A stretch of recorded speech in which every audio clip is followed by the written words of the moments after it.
Ladies and gentlemen, welcome back to the WWE Weekly Reviews. If you don't know how this works, basically what I do is I review everything that happened on Monday Night Raw and Friday Night SmackDown for WWE, and I put it into an action figure style setup, and I review what happened on the show. Let's start with Monday Night Raw. We got one more Raw after this until WrestleMania, and to set up a couple more WrestleMania matches.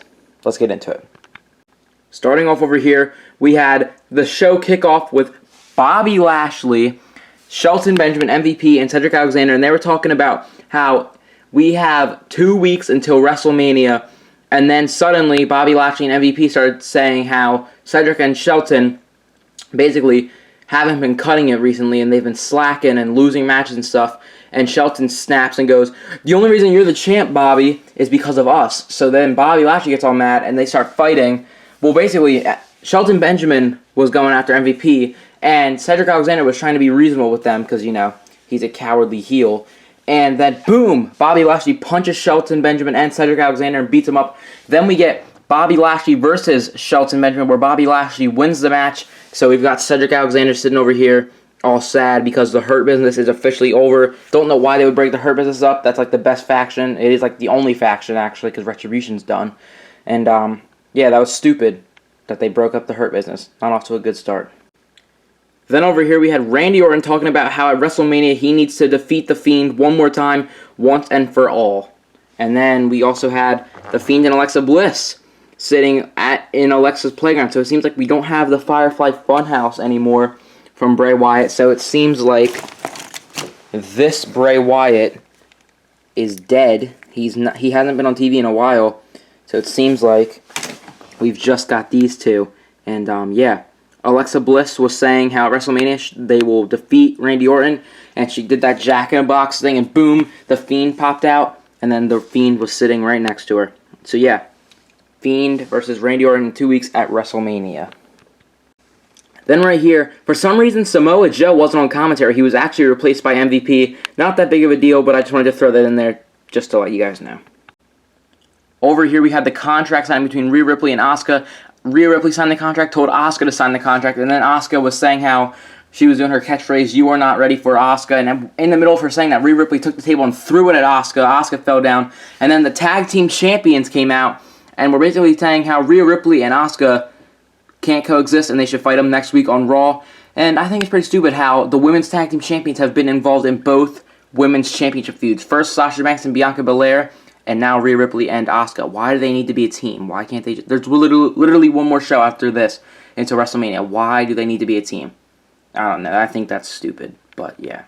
Speaking of Naomi and the women's tag team champions and everything, we had Naomi versus Shayna Baszler with Mandy Rose and Dana Brooke on commentary. And towards the end, Lana threw Nia Jax into Mandy Rose, which distracted Shayna Baszler, and then Naomi rolled up Shayna Baszler and won. And I think we're getting Naomi and Lana versus Nia Jax and Shayna Baszler versus Mandy Rose and Dana Brooke for the women's tag team championships at WrestleMania. And I literally couldn't care less about that. Then over here, since last week Bobby Lashley said he's giving an option to anyone to take out Drew McIntyre, and they will replace Drew McIntyre at WrestleMania and fight Bobby Lashley for the WWE Championship. Bobby Lashley had Ricochet come out first, and even though Ricochet's a face, he was fighting Drew McIntyre for the shot. He went for the 630. Drew McIntyre moved Claymore 1, 2, 3, and immediately after Ali took out Drew McIntyre, and they had a match. Drew McIntyre won, and then after that, King Corbin came out, beat up Drew McIntyre, and then Bobby Lashley put him in the Hurt Lock, and it seems like King Corbin and Bobby Lashley are somewhat of a team now. I'm not sure. Is King Corbin on Raw? We don't know yet, but they were saying how he's a SmackDown superstar, so that makes me think he will still be on SmackDown. But I don't really know. Maybe a triple threat match at WrestleMania? I really hope not, because King Corbin kind of sucks. No, not kind of. He does suck. He sucks. Yeah, King Corbin sucks. But Drew McIntyre got locked in the Hurt Lock by Bobby Lashley, and these two are fighting at WrestleMania in 2 weeks. Speaking of WrestleMania, the last 4 things I have to talk about are all WrestleMania matches. First up with Matt Riddle and Sheamus. So we had Sheamus versus Matt Riddle, where Sheamus actually beat Matt Riddle, and he was holding up the championship, and that's how we're getting Sheamus versus Matt Riddle at WrestleMania for the United States Championship. So Sheamus does have a match, And I'm glad because I didn't want Sheamus to be left off the card because Sheamus is really good. This is probably going to be a really good match, and Sheamus could possibly be winning the title. I don't know though. Matt Riddle just won the title, so it'd be kind of weird for them to take it off him, but Sheamus could be the next United States champion. Then over here, we had Braun Strowman getting made fun of by Shane McMahon, Jackson Riker, and Elias. They're saying how Braun Strowman was failing all his classes and he's stupid. And then it set up a match between Jackson Riker and Braun Strowman, where Braun Strowman destroyed them all. And now we're getting Shane McMahon versus Braun Strowman in a steel cage match at WrestleMania. So Shane McMahon is definitely going to get thrown off the cage or something, which technically will have Shane win or something. I don't know, but Shane is definitely going to take some bumps in that match. Then over here, we had AJ Styles versus Xavier Woods, and towards the end, Kofi Kingston ran over to Omos and tried to jump on him, but Omos caught him and threw him all the way up, and Kofi landed right on his face over the barricade, so that's why he's all the way over here. And then Omos picked up Xavier Woods and did that slam he did the Ricochet a few weeks ago and beat him up, and then AJ Styles did the count. He pretended he was the referee, 1, 2, 3, and yeah, AJ Styles and Omos could be the next Raw Tag Team champions. And then the final thing I'm going to talk about is we have Miz and John Morrison on the dirt sheet, and they revealed their new song, and they were playing it and everything, and yeah, it was awful, but that's the point. It's supposed to be bad. But then after that, Bad Bunny and Damian Priest came out, and Miz was like, "Oh, Bad Bunny, I can't wait to get my hands on you, beat you up." And Damian Priest basically said, "Here, go ahead, go do it." And Miz ran up to Bad Bunny, and Bad Bunny struck him right in the face with a forearm, and they were scared and everything. And John Morrison was like, just telling Miz, wait till Mania. And yeah, Bad Bunny versus The Miz at WrestleMania. I still think it should be a tag team match between Bad Bunny and Damian Priest versus Miz and Morrison. But hey, oh well.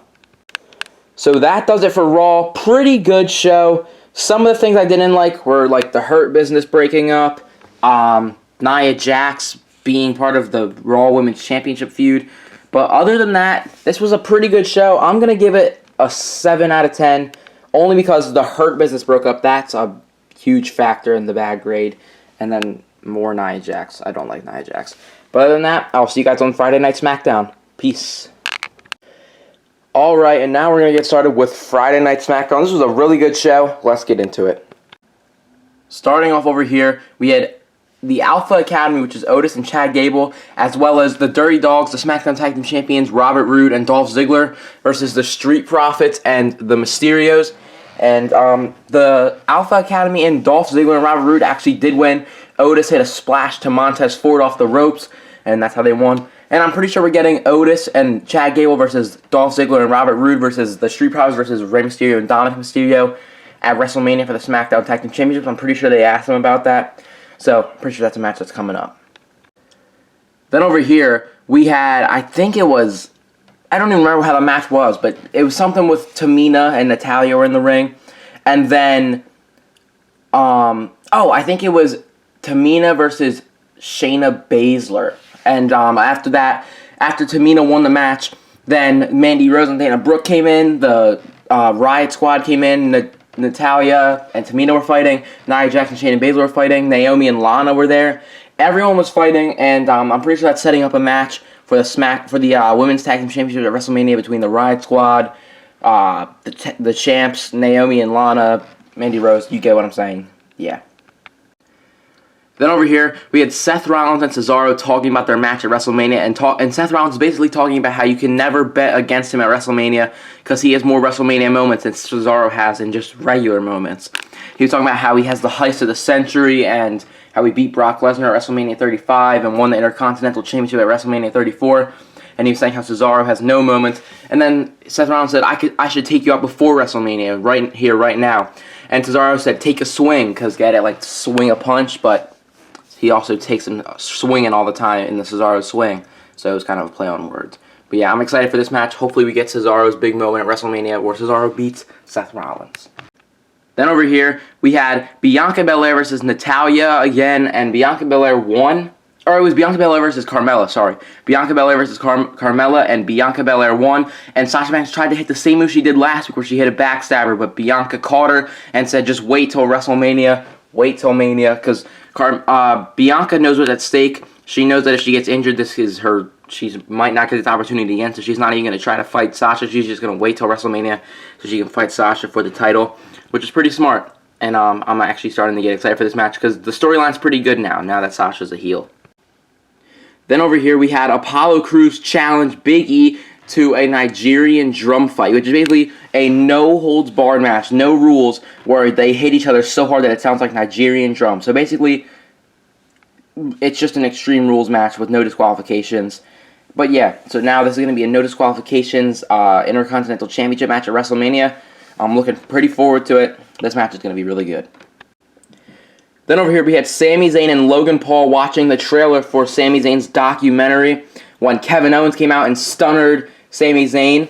And then later on, when Kevin Owens was walking backstage, Sami Zayn came and pushed Kevin Owens into the stage and all that stuff. He didn't put him through a table, but he did put him through like the pipes and like the backstage equipment and stuff, so I just threw him through there.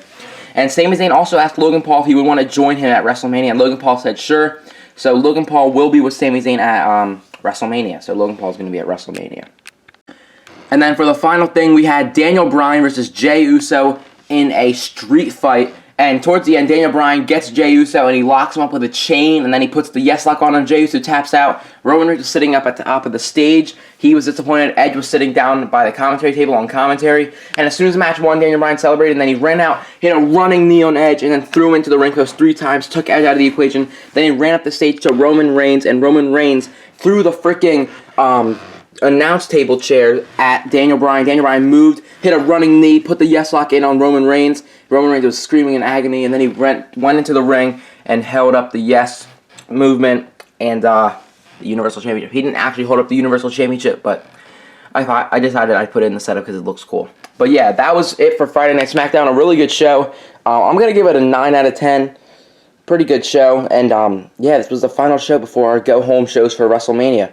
So yeah, make sure you guys hit the like button and subscribe, turn on the post notifications, and I will see you guys in the next video. Peace out.